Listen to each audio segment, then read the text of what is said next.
Welcome to Wrestling with Success, the best and only podcast for the wrestlers of tomorrow. Please welcome your host, Nigel? Oh, right. Your host and future champion, Neil McMillan. Yeah. So, guys and girls and wrestling fans worldwide, welcome to episode 16 of the Wrestling with Success podcast.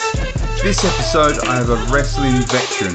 This man has held down a 15-year wrestling career and he's still going strong. He has wrestled for promotions such as LDN Wrestling, XXX Wrestling, Pro Evo, EWW, Dropkicks and Wrestleforce, just to name a few. A locker room chief and one half of Hard Love, here to give us one hell of a verbal training session. Ladies and gentlemen, I give to you Joshua Jackson. Josh, hey, how you doing? It's a big intro there. You talked me up, didn't you? Yeah, you got to deliver now. Yeah, I'm good. Bit tired, but yeah, I'm good. Yeah, can't complain. So, Josh, first of all, thanks for being on the show on a Sunday night as well. Yeah. But that's freaking me out, that Joshua Jackson business. Just use my real name, Dean. It's fine. Yeah. Okay. No worries at all. That's Dean Jackson for the listeners. Let's kick things straight off. So, all the listeners, can you let us know where it all started with you in wrestling? I remember being maybe 10 or 11 years old, and my friend had the 1991 Royal Rumble. And the one where the model Rick Martel was like 55 minutes in the whole thing or whatever it was a long time. And he brought it over to my house and we watched it, and I just remember being glued to the television. I was like, wow, this is amazing. This is the best thing I've ever seen in my life. From there, I pretty much was hooked. That was it. And it took a while for me to actually, because I don't know, you end up, dating and getting a job and things like that. And then it wasn't until I was like 22, 23 when I actually, walked into a wrestling school, which is a shame because that's quite late. But yeah, that's when it started. So you started off with a Rumble as well. Yeah, that's what my mate recorded, on back when it was on Sky Sports, before you had to sort of pay for it on the pay-per-view or get it on the network. They used to actually give them away on Sky Sports for free. He recorded it. We didn't have Sky. He brought it over and he went, "You've got to watch this. This is like the coolest thing ever." I remember, but even before that, seeing some stuff like some of the World of Sport stuff when I was a kid, maybe around at my nan's house. Yeah. But it interested me, but it didn't grab me. But now as an adult, I appreciate the World of Sport stuff so much more. Yeah, was there any particular wrestlers that stood out to you? In either or? I mean, that kind of hooked you as a fan. Yeah, like in the 91 Rumble, obviously Hogan won, and Hogan was the man that the company was pushing, and obviously as a kid, I had a Hulk Rules t-shirt, I had a bandana, I'm not ashamed to say it. I'll say it. And I think I had one of those, the cuddly toy Hogans. Oh, did you? They're like these quite big ones. They were like these big kind of. I think they called them Wrestling Buddies, didn't they? That's it. That's the one, the Wrestling Buddy one. Yeah. They did like Macho Man and Boss Man and Warrior and people like that. Yeah. Hogan was sort of the guy. I'm trying to think who else was on the show. DiBiase, I think, and Virgil split at that Rumble as well, I think. And it's a good Rumble then. It's a good Rumble to start with. Yeah, DiBiase, like he could work, and that was good. And that was not something that I appreciated till I got older. Obviously, when you're a kid, you just go, "Wow, look at the big guys punching each other." And as you get older, you go, "Okay, Mr. Perfect could work," and then you start to look at Bret Hart and you go, "Oh yeah, but that's as you get older and you learn to wrestle, you start to appreciate, I think, the technical side of it a bit more. Yes. So I mean, how did it get to training then? Was it Dropkicks that you started off with, or was it? Yeah, it was Dropkicks. Frank Reimer used to run Dropkicks when I first started, and I remember walking in there, and I was like, I don't know, 10 stone, 9.5 stone, and I'm I don't know, 5'10", 5'11", and yeah, I remember everyone just looking and going, "Who's the skinny kid?" Yeah, there were kids there. Yeah, it was a school where you could learn from any age. And I think, I was like 23 or 22, and I remember walking in and just being like, "Oh my god, like there's 14-year-old kids in here learning, and they're good." Yeah. Like Marty Skull was there at the time, and I think he was only like 16 maybe. And Wow. yeah, and he was running rings around everyone. And then you had people like Nick Aldis, who's now like Magnus in TNA, and who went on to be Magnus in TNA. And Wade Barrett was there, obviously. And it was an intimidating place because they're two big guys that could really work. There were other people there that could really work. Like, there were really good wrestlers there, but it also made you go, "This is the place to learn." And then he handed the reins over to John Ritchie, and yeah, the rest is sort of history. I just kept my gob shut and listened and tried to learn as much as possible.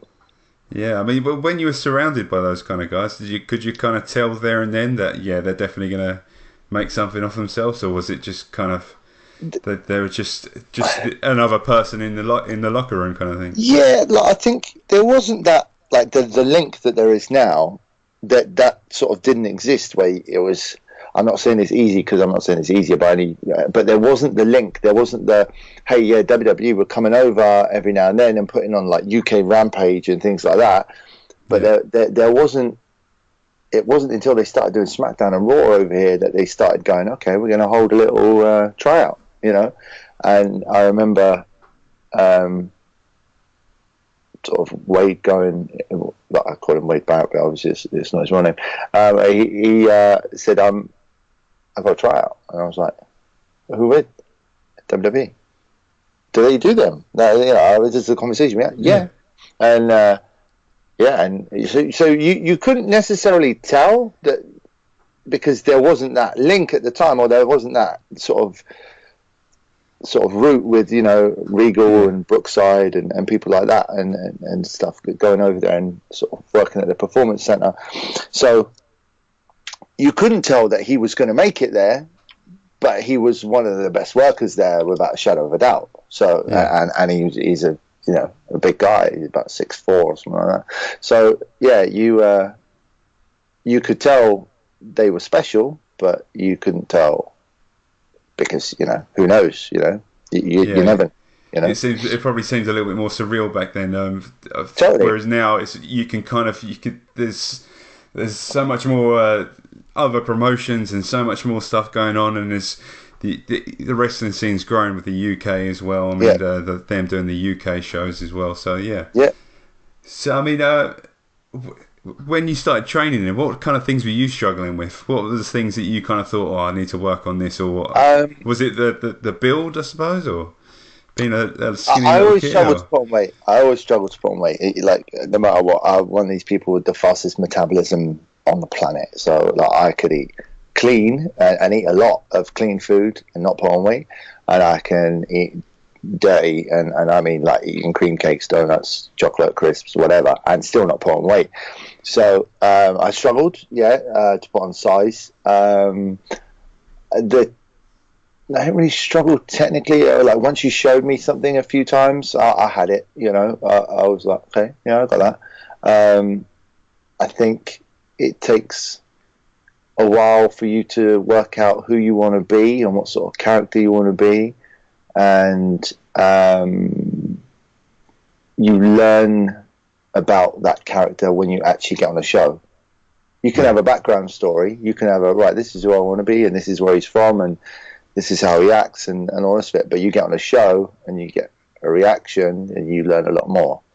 So I suppose the bit that you struggle with in the beginning is actually working a crowd, because you can't practice that in a training school. You can to a certain extent, but it's artificial. It's not real. In a training school, you get the desired reaction, because all your buddies are obviously pretending to be a crowd and things like that. But when you actually get out there, you learn a lot about how to work a crowd. I suppose that's probably what I struggle with in the beginning. Yeah, I suppose.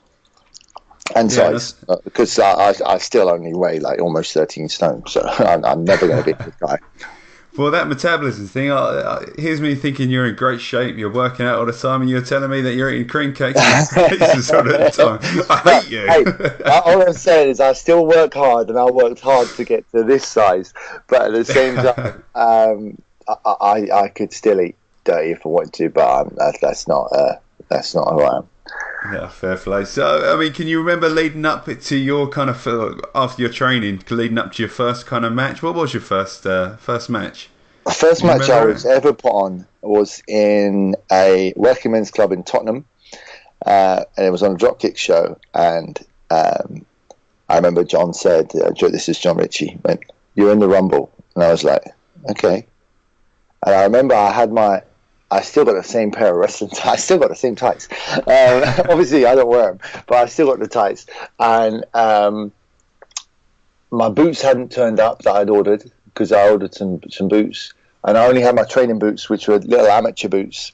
Yeah. So I went to the ring in my tights and my little amateur wrestling boots, only ankle high. And, I was in a Rumble for about 3 minutes.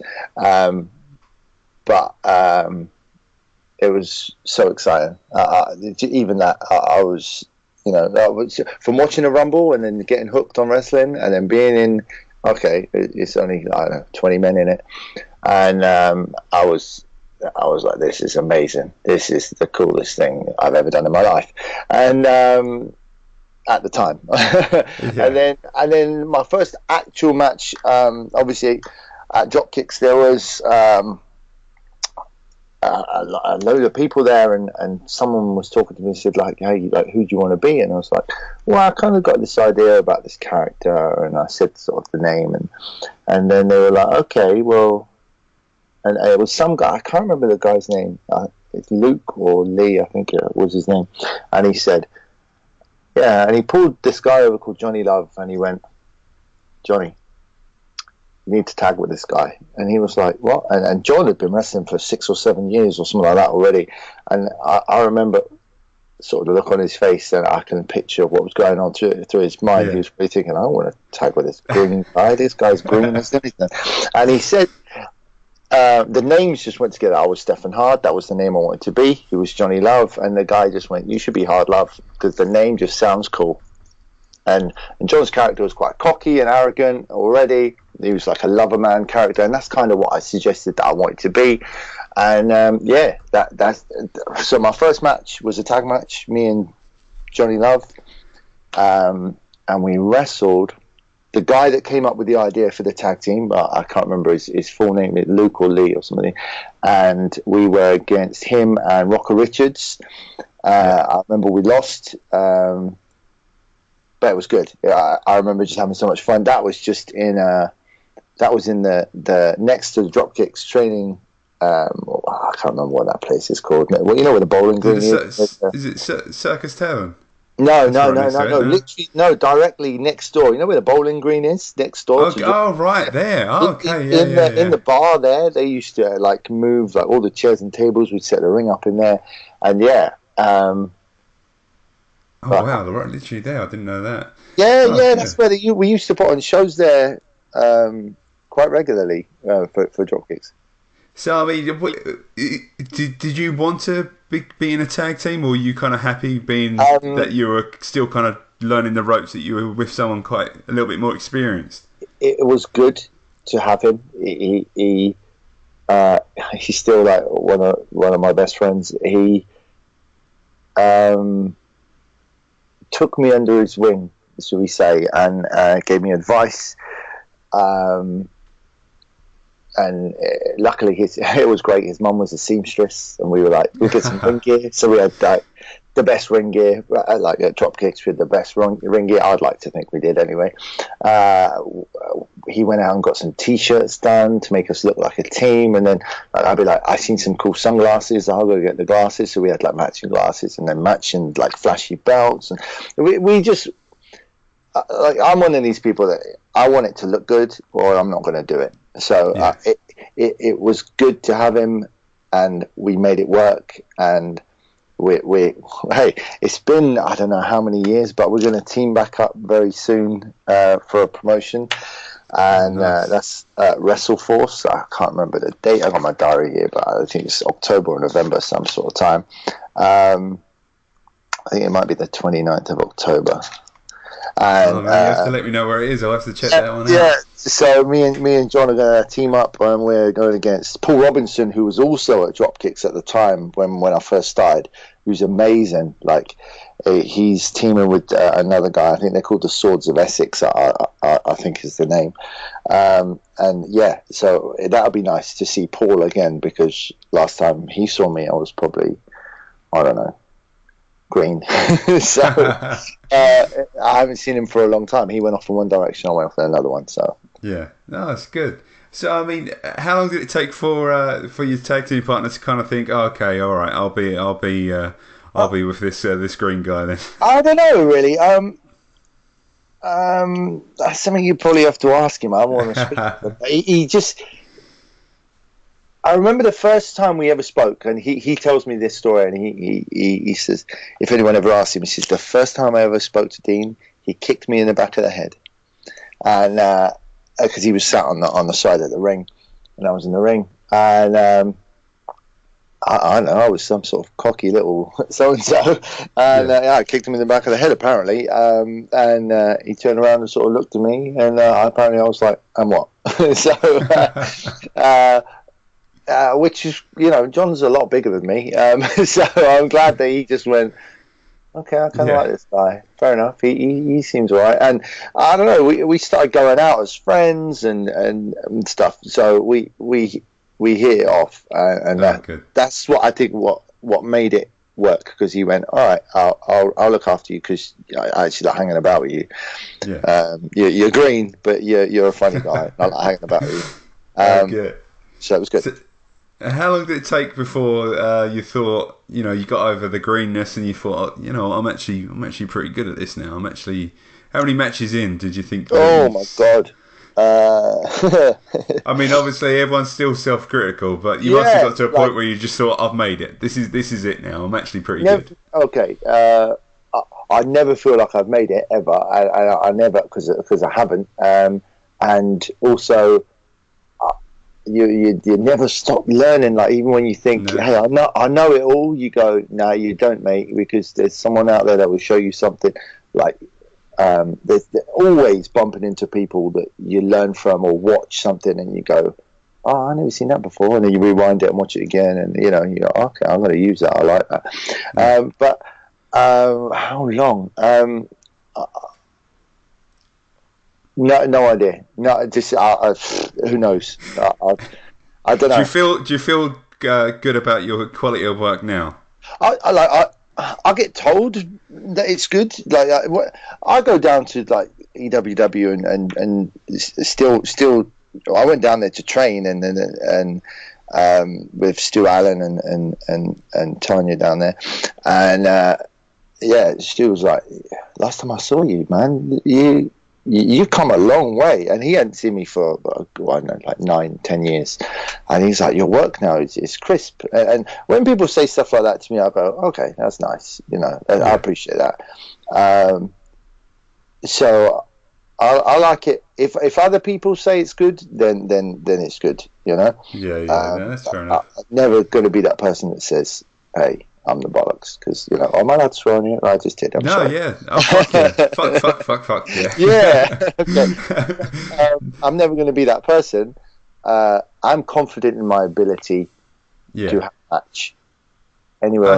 That's a good trait to have. I think is having the confidence, but also not the arrogance of being able to say, "Look, I've been doing this for so many years now. I know what I'm doing." So it's it's very humbling that you can just kind of sit there and say that after 15 years and still kind of think, yeah, I'm still learning. So that's very good of you, sir. Well done. Yeah. So I mean, 15-year career, you must have had all sorts of different variations of gimmicks and characters. What have been some of the ones that you've come up with? The first one was obviously Stephen Hard, and that was me and Johnny Love from our penthouse apartment in Soho. Nice. That was where we were from. That was cool. I had a sort of a hiatus, a break from wrestling, and I came back and I was like, I want to do something different. And I was like, right, and then sort of Joshua Jackson was born. Started doing that. So there hasn't been like a huge amount of sort of different characters. There's been those, and then there's something new coming. Yeah, that's new, and that's coming soon. So no, I've seen that. I'm excited about that. I'm keeping my mouth shut about it. Yeah, I'll just say, 21st of October, you might want to go to EWW Wrestling in Sussex Coast College, because there may be a little surprise. That's all I'm going to say. And at the end of the day, you've got to go to that show anyway, because you've got Doug Williams and Jodie Fleisch tagging together. You know what I mean, on the same team. That's going to be insane. And obviously you've got the usual people that are down there, which are Dominator, Scarlett, Cinders, Exodus. All those people are going to be on the show as well, and maybe a surprise. Okay, good stuff. Yeah, well, I'll definitely have to keep an eye out for the date for that. Yeah, definitely. So I mean, what are the main differences between wrestling kind of 5-10 years ago to say about now and people training nowadays? Are there a lot of differences how it used to be to how it is now? There's just like hundreds of schools now and hundreds of promotions. And I go, I wish I was just starting. That's kind of my attitude now. You go, yeah, I'm getting on a bit. I'm like 38. I wish I was just starting, because the opportunity now for the guys that, I say just starting, but the guys that have been doing it for a little while, 4 years, 5 years, 6 years, the opportunity now is amazing. You get to the right sort of promotion, you go to the right school, you get seen by the right people. Like that, like I said earlier, there is a direct link now. If you go to, like, I know, for example, Robbie Brookside, who works at the Performance Centre, has a school in the UK still, and every now and then he'll watch what's going on at that school, and if he likes someone, him and Regan have a little chat, and then go to Triple H, and then the next thing you know, that kid that just went to that school is trying out, or he's gone to NXT, or he's gone to Performance Centre, or whatever. So I wish I was starting now. Or just because there's so many more schools and there's so many more promotions. But is there a difference in the training? No.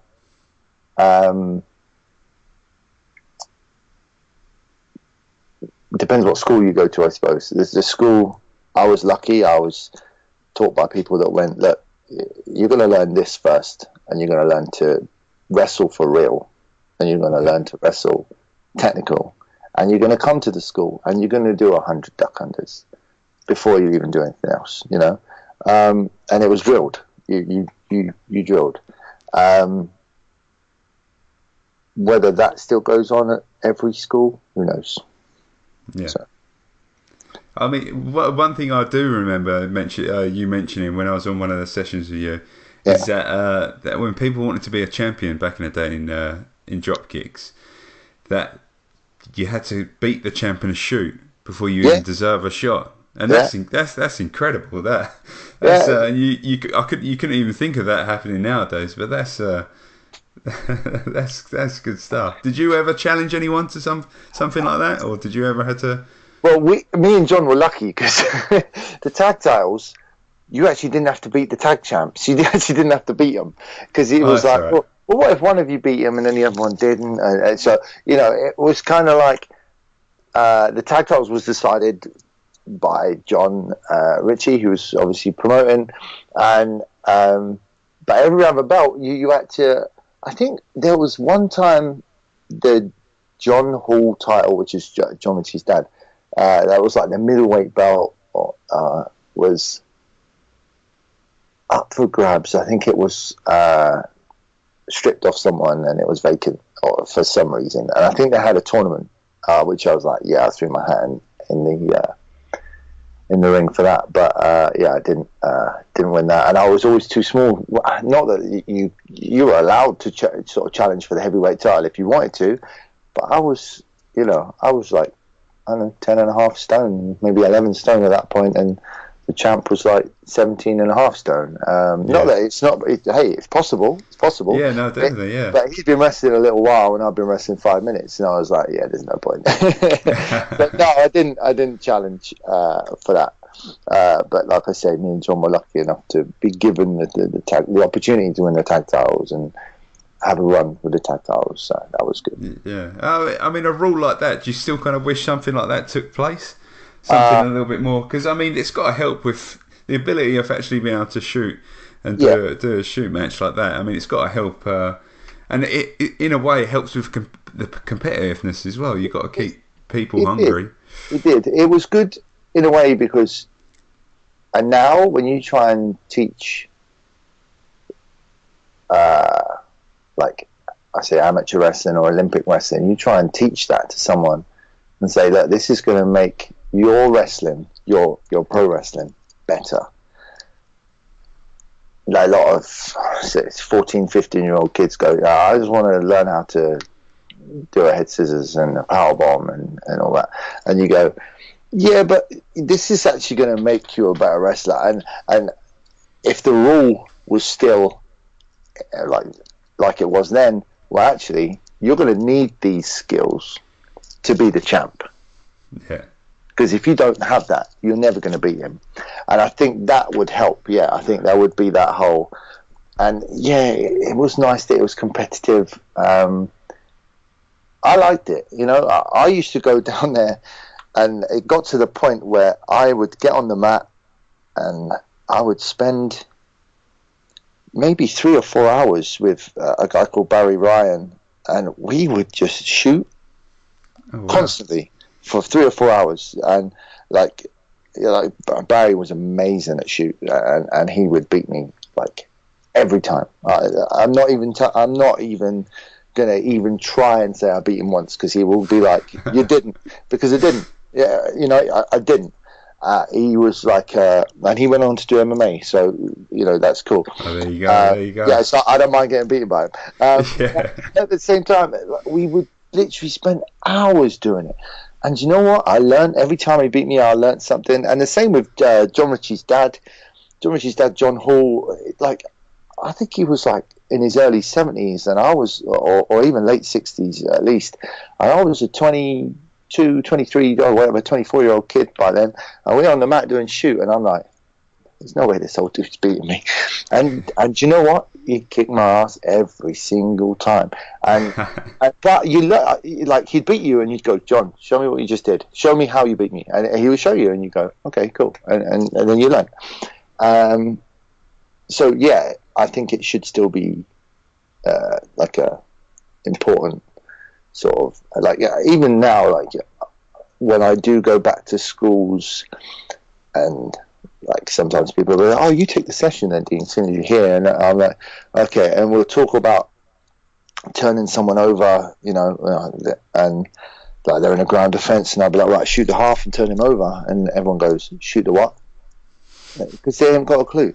And it's nice to be able to teach stuff like that still, because it looks better than just turning someone over. Because that's how I was taught, and I think it makes you look like a better wrestler.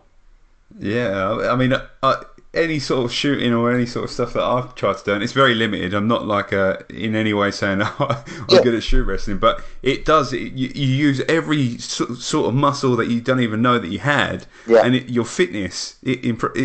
You're using all those muscles, and you're actually, going through the motions and struggling to get out of moves, and you're using the kind of fitness, and that's the kind of things that it will help your fitness in the long run, in terms of ring fitness as well, I suppose. Yeah, totally.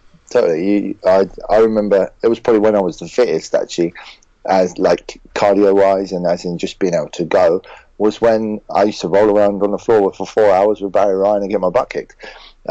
Because I got my butt kicked for 4 hours, and I had to struggle a lot to get out from under him, because he was once he had you down, you weren't getting up.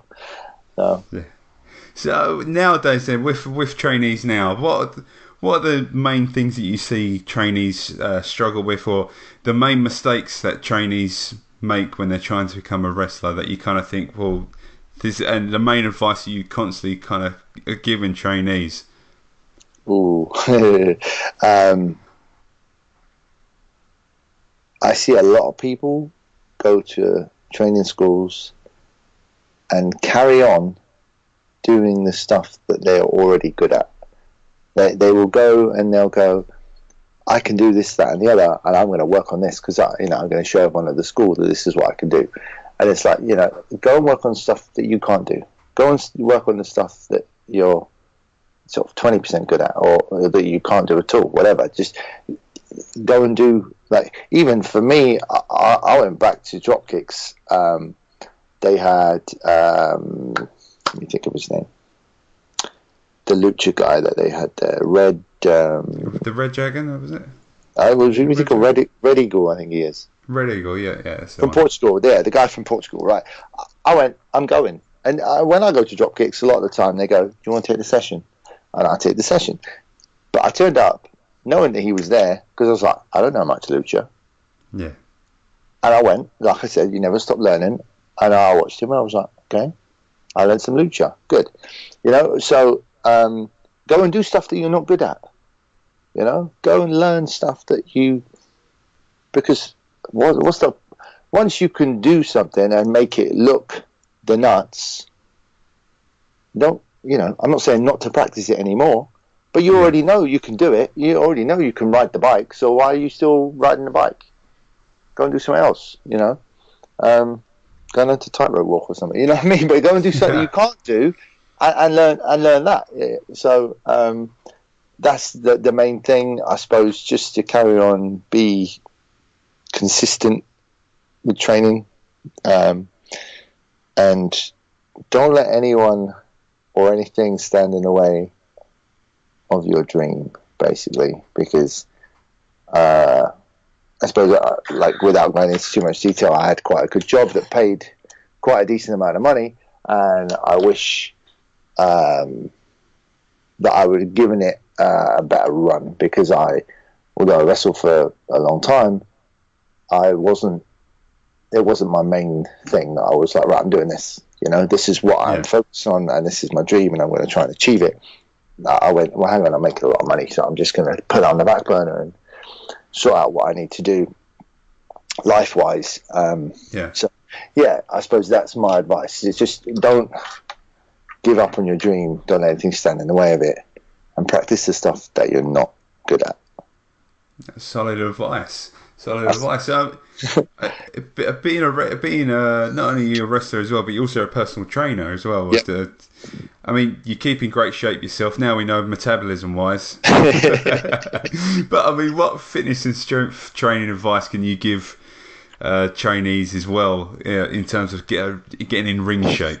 Yeah, like, I say that's actually another thing that people do need advice on, actually, because when kids come to wrestling schools, even when they're 12, and they're right, you can't go to the gym when you're 12 or you're 14 or whatever.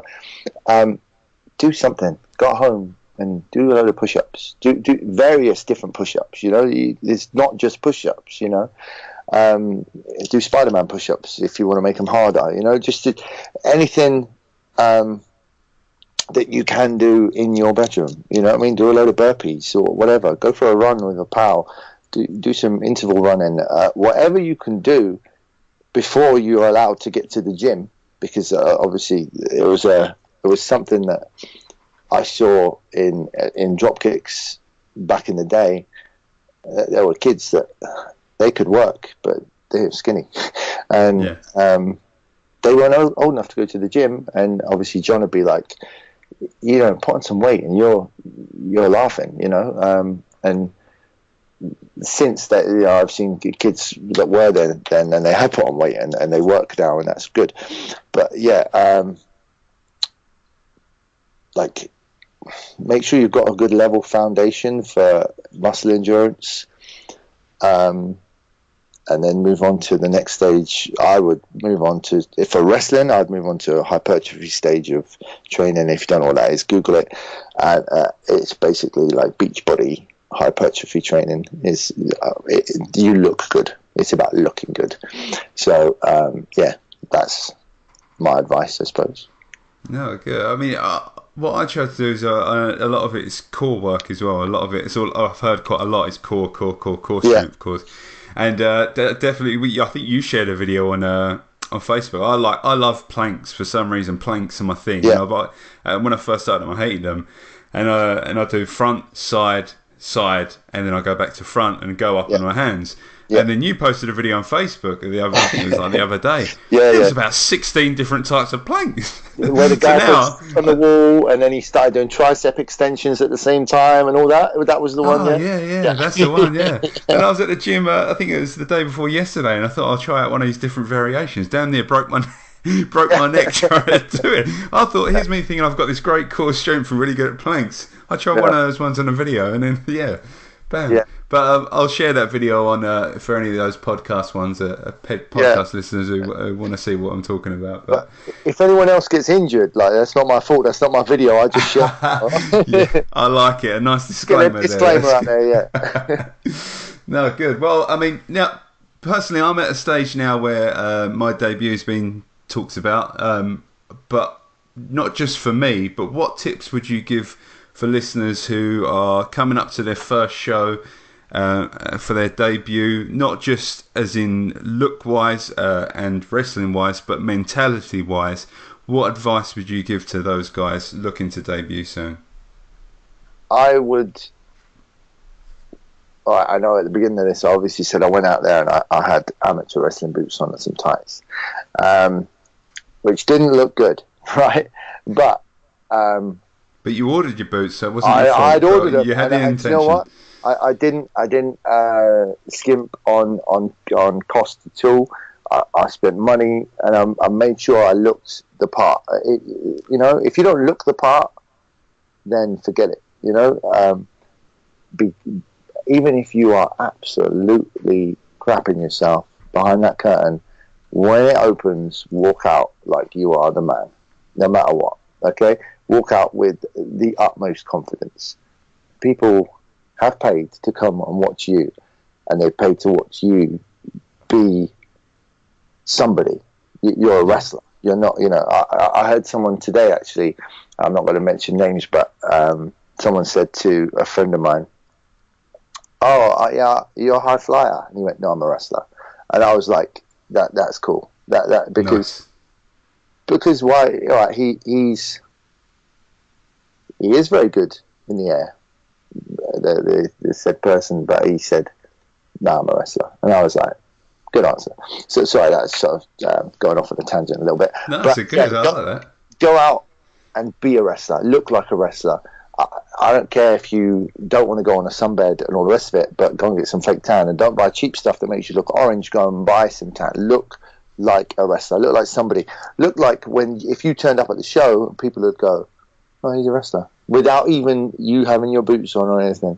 You know, walk in like you are somebody. You don't have to be cocky and arrogant, but just walk in and have a presence about you. Listen to whoever you're on with, because normally your first match you'll be on with someone that knows what they are doing. Listen to everything they say, absorb it like a sponge, do as you're told. Be safe. If you don't want to do anything, that you are not confident in doing, that you like feel like you may hurt yourself, don't do it. Like, be safe. Just stick within your limitations, but obviously you want to push those limitations in training and try and get better.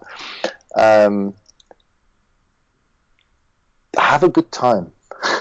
Have a good time, and don't forget basic things like, you know, giving the face time to show out, or even showing out if you are the face. Just, you know, make sure the crowd can see your face, you know, when you're in pain and you're selling. Make sure you work the crowd. Make sure you face the crowd, because sometimes your first show, the crowd will be on one side. So all of that, I suppose, if you can remember all of that. No, I've got to say, there's a lot of knowledge in this podcast. There's knowledge everywhere. I love it. So it's good. I'm trying. No, you do really well. I built you up, and you followed up. So it's good. I'm flicking through Bret Hart's book at the same time. No, I'm joking. So, I mean, now, Dean, Joshua, Mr. Jackson, it is fan time. Okay. So, quick fire questions for your response as a wrestling fan. What wrestler would you want to headline WrestleMania with? Shawn Michaels. Boom. And why? I know why, really. We both know why. He is Mr. WrestleMania. You know, he is, is fucking amazing. Like, it's going to sound gay. I fell in love with watching Shawn Michaels wrestle. He before that, Hogan was the man, right? But when I was a kid, and then it got to like 94, leading into the 95 Rumble, like 94 Survivor Series. I think he split with Big Daddy Cool with the tag titles. Got to the 95 Rumble, and I watched him go from 1 to 30, and I was hooked. I was like, this is the guy. Like, obviously, Vince obviously saw it a long time ago. This is the guy. But I went, this is the guy. Like, you know, and wow. Like, seriously? Like, and when you got people like Ric Flair going, he's the best of all time, and Shawn's going, no, Rick, you're the best of all time. You know, his second choice would be Ric Flair, by the way. Fair enough. So, I mean, your favourite wrestler actively wrestling today? Ooh. And it could be anyone. It could be someone you know. You could be someone in WWE. It could be someone in Japan. Anyone. Favourite wrestler? I know these are quick fire, but I have to think. I like to give answers that I think, yeah, that's the person.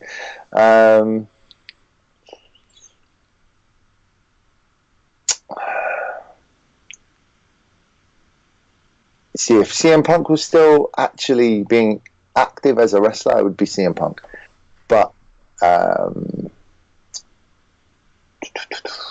mean, you could use that. I mean, it's a good. Why CM Punk though? What about CM Punk that makes you? I liked his work ethic. I thought he was good. He was good at everything. Like, you know, he used to get put in situations against big guys like Ryback and deal with it, you know, and then on another show he'd be on, I don't know, with Daniel Bryan and deal with it, you know, whatever. He'd be in, and he was just good to watch. He was good on the mic.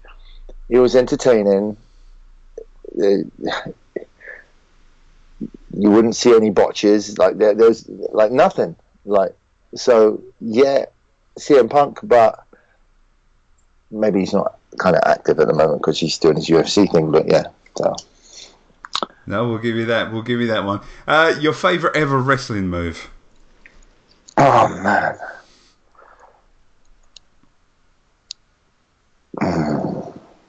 I'm really putting you under the cosh here, aren't I? Man, I'm having to think. I feel I'm putting so much pressure on you. You know, I go, well, I like to. You want to give the best answer. But I like to give the best answer. My favourite. No, there's nothing wrong with that. It's good. I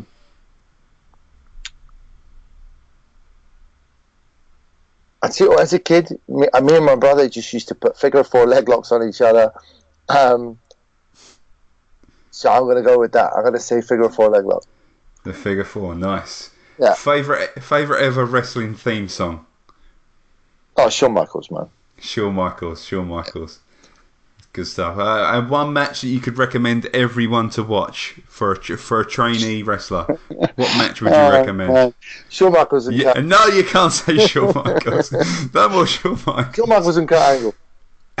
Okay, no, I'll give you that one because that is a very good match to watch. Yeah. Fair enough. I'll give you that one. All right. So what is the main takeaway that you can give all our listeners? The main bit of advice, one tip where every listener's going to go, Jesus Christ, that guy knows what he's talking about. I kind of said it all in my sort of advice for the new kids that are starting. Enjoy it. Don't get involved in just bullshit politics. Don't get involved. Agreed. And be nice to everyone. Be humble. Shake everyone's hand. I don't like when you turn up to a show. I don't care who's in the locker room. You go and shake everyone's hand. It does not matter. Like obviously it's never happened, but if I turn up to a show and Brock Lesnar's in the locker room, right? It's never going to happen, but go and shake his hand. Don't be intimidated, because you know what? If you don't, it's rude. Okay? So, like, even a bigger example, Undertaker's in the dressing room. Go and shake his hand. You know what I mean? Yeah, be humble, listen. Yeah, that's kind of it. Yeah, be humble, be polite, listen, be nice, shake people's hands, be respectful. Nice. And there's a nice little tagline there. It's perfect. Honestly, nothing but knowledge on this. Solid advice throughout the whole show. I love it. I'm trying. No, you've done well. So, Dave, what's next for you then? What's your next upcoming show? So, I am at WrestleForce on the 14th of October. I might be EWW on the 21st. But you know, that's something that we can just wait and see. And like, really, I'm only doing like one show a week because I'm busy PTing, and I'm kind of just enjoying shows that I'm, that like working with people that I like working with. WrestleForce on the 29th of October. So yeah, that's kind of October. But I'm just looking forward to the main thing that I'm looking forward to at the moment is this EWW show, because I can't say lots, but something is gonna happen, and I'm not joking, because I found out something today and I was like, oh shit, EWW is going to change like you will not believe. So go to that show. And good stuff. What I'll do is, Dean, I'll share the link to the event on Facebook as well, so people can know. Yeah, I appreciate that. Yeah, because I know kind of where that's going as well, and that's exciting. That's really exciting, for not just for me, but anyone who's a fan that will go, what? Really? Oh shit! That's exactly going to be the reaction.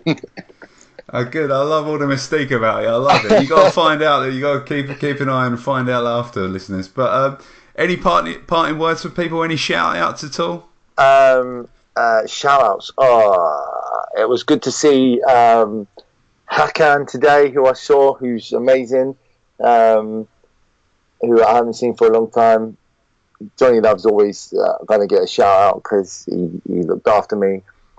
People that trained me, like John Hall, John Ritchie, even we had like little things with Steve Gray and Johnny Saint, Johnny Kidd, people like that came in as well, and that was really cool.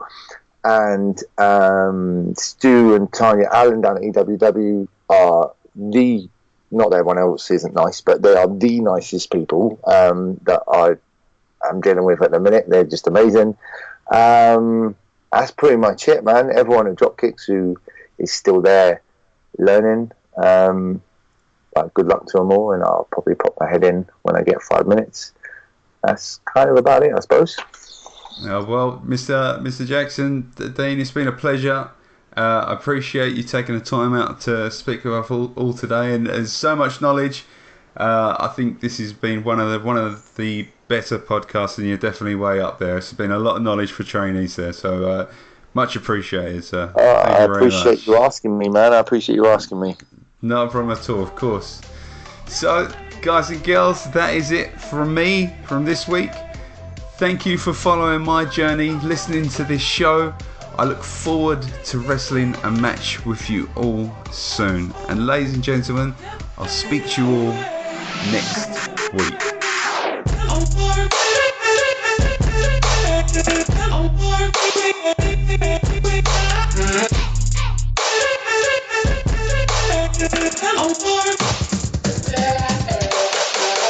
Yeah.